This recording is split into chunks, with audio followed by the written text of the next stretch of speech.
The Obama administration finalizes new fuel efficiency rules for the auto industry. Also, one group says EU emissions were down last year, but cap and trade is not the main cause. And Ken Salazar sets the date for Interior's next lease sale in the Gulf of Mexico. From the Energy News Center in Washington, D.C., this is the Energy Report with Susan McGinnis.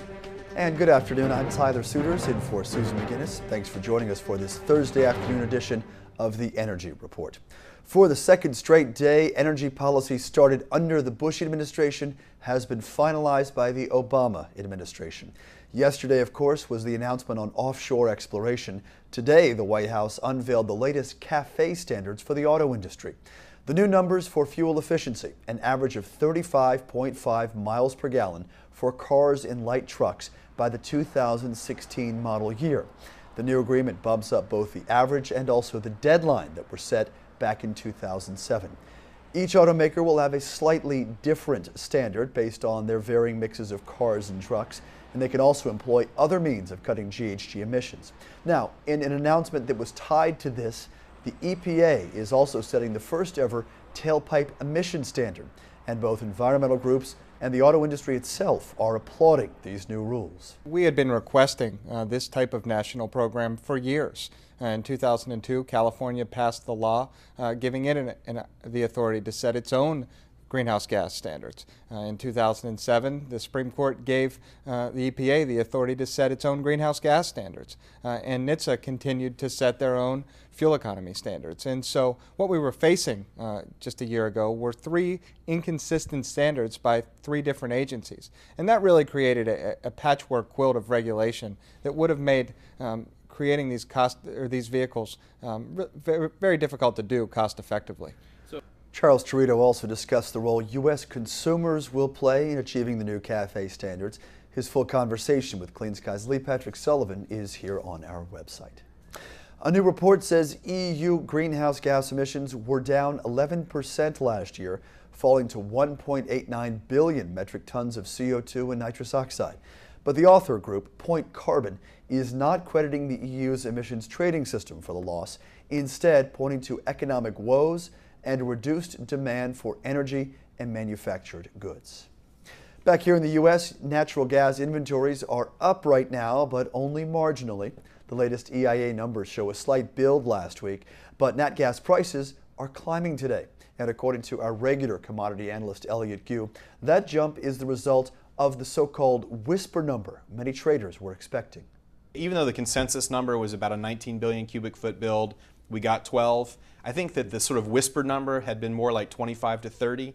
Some people had been expecting that we'd see a build of that level because of some of the pipeline data we've been seeing and some of the data we've been seeing about production from the major producers in places like the Haynesville Shale being very strong production. You can see my entire conversation with Elliott Gue here at cleanskies.com. We also discussed the number of U.S. oil refineries now coming offline and exactly when Elliott expects to see the market effects from yesterday's White House announcement on offshore exploration. Speaking of that, the two states that stand to gain the fastest under that offshore plan are Alaska and Virginia, both of them scheduled to begin lease sales sometime before 2012. Now, the former state, Alaska, is no stranger to significant oil production, but for the latter, Virginia, its new governor says offshore development could make his state the energy capital of the East Coast. Virginia will be the first state to be able to enjoy the privilege of exploring and drilling off the Atlantic coast for oil and natural gas. Still, some analysts say Virginia was looking for more here, especially for leadership from the president on how to divide future oil and natural gas revenues among the states and the federal government. And this is an issue that could drag out for years in Congress. I think that what Virginia is looking for was a more substantive endorsement, and I don't think they got it. Clean Skies' Dan Goldstein has a full report on what oil and natural gas drilling will mean to the state of Virginia. You can find that here on cleanskies.com. The Interior Department now has a date set for its next lease sale in the Gulf of Mexico. Secretary Ken Salazar says that auction will take place August 18th.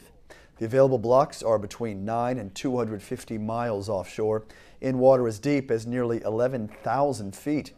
The Minerals Management Service says the lease sale could boost oil production by up to 423 million barrels and natural gas production by 2.64 trillion cubic feet. Well, what do you get when you put a clean energy investor, a utility leader, a scientist, and a few policymakers in the same room? Well, it turns out you get a pretty lively discussion about whether the market or the government will launch the clean energy revolution here in the U.S. Today in Washington, these energy leaders said they don't want the government to drive the new economy per se, but it may need to play a significant role. And Gary Dirks, former president of BP Asia Pacific and BP China, said the U.S. needs to find its own path in the clean energy world. We have a very deep reliance on market mechanisms. And market mechanisms cannot see the risks that we face because of the way they're presented to us. And they don't yet see, although they're beginning to, the opportunity. Whereas some of these other economies don't have those same challenges. The Chinese in particular do not have that same challenge. They can just go for it. We have a full report of that meeting here on our website. This afternoon, the EPA released its plans for regulations to reduce the impact of mountaintop removal mining in Appalachian states. Administrator Lisa Jackson says her agency is issuing comprehensive guidance to its regional offices, detailing how EPA will use its authority under the Clean Water Act and how mining companies can improve practices and operations. The agency also released draft reports on setting a new benchmark for salt content in Appalachian surface waters and also the environmental and water quality impacts of mountaintop mining and valley fills. Overseas, China is now dealing with its second major coal mine disaster of this week. The latest has killed 12 workers and left 32 others trapped underground in central China. Just 4 days ago, 153 workers were trapped when water flooded their mine shaft. The search there continues, but all of those are presumed dead. Last year in China, more than 2,600 workers died in coal mine accidents. And finally, Xcel Energy is now planning a pair of major wind projects for the upper Midwest. First, the company says it will build the largest wind farm in all of Minnesota. The Nobles Wind Project will be a 201 megawatt operation with eventually 134 turbines in southwestern Minnesota. Construction there should be complete by year's end. Also, Xcel is developing a 150 megawatt wind farm in southeastern North Dakota. That facility should be operational by the end of 2011. And that is this Thursday afternoon edition of the Energy Report. Thanks for joining us here in the Energy News Center. You can follow us throughout your day on Twitter and Facebook and reach our team in Washington anytime at this address, contact@cleanskies.com. I'm Tyler Suiters. We're glad you're with us. You're watching Clean Skies News.